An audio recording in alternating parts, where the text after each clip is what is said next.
Bonjour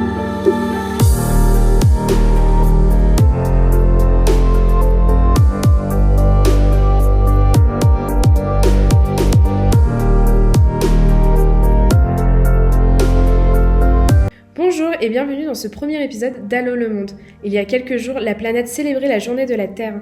Alors que l'humanité est confinée, que la nature part littéralement en fumée et que les écosystèmes font grise mine, aujourd'hui, je vous emmène au Vietnam dans la baie d'Along, un lieu touristique très prisé du pays. Prenez place.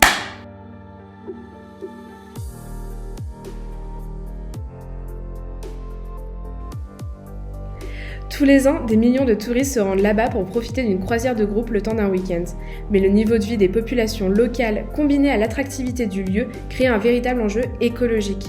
La baie est classée au patrimoine de l'UNESCO, et pourtant, elle risque de perdre sa place. Et oui, la pollution enregistrée et les perturbations qu'elle engendre sur l'écosystème terrestre et marin est de plus en plus alarmante.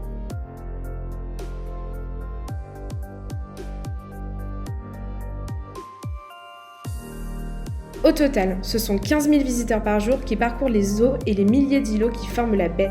L'île principale, Cat Ba, qui abrite le port de Tuan Chau, envoie les touristes sur les bateaux. La demande est tellement forte que les infrastructures sont manquantes. Au-delà de ça, les détritus laissés au passage impactent fortement la biodiversité. Voici un extrait d'un reportage réalisé par France 2.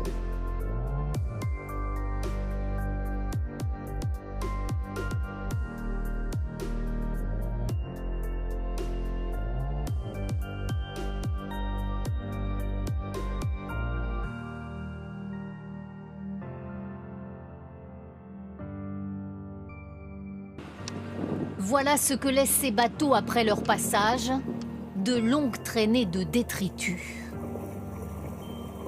Cette pollution saute aux yeux, impossible de l'ignorer.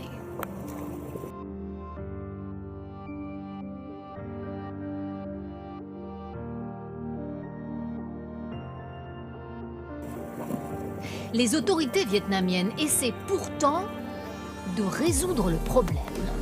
Cette femme est employée par les autorités. Le travail de cette femme est en fait une goutte d'eau.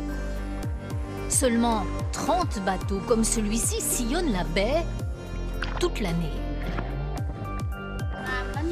Travailler ici et voir... C'est donc une catastrophe écologique pour ce qui est le poumon naturel et touristique du Vietnam. La région fonctionne au charbon, puisqu'il y a des mines et des centrales, et en raison du mauvais traitement des déchets produits par la population locale, les fortes pluies dispersent des substances extrêmement toxiques telles que l'arsenic et le plomb. L'affluence touristique attire les investisseurs étrangers qui construisent des stations balnéaires loin de respecter l'environnement. Et le Vietnam, dans tout ça, il fait quoi ? Le pays est clairement attendu au tournant par l'UNESCO puisque depuis décembre 2016, il est censé mettre des moyens en œuvre pour préserver l'environnement et les villages flottants de la baie. Des habitants du site sont même employés pour nettoyer l'eau. À bord de leur barque, ils naviguent dans le but de repêcher les détritus qui y flottent à la surface. Est-ce que c'est suffisant ? Non. Est-ce que le Vietnam a les moyens de remédier à la situation ? Potentiellement, mais entre les guides qui ne sont pas reconnus par l'UNESCO, le retard écologique incroyable et l'extrême corruption qui ronge le pays, difficile d'espérer une amélioration. Néanmoins, je vous laisse ces quelques images idylliques qui doivent à tout prix être préservées de l'humain.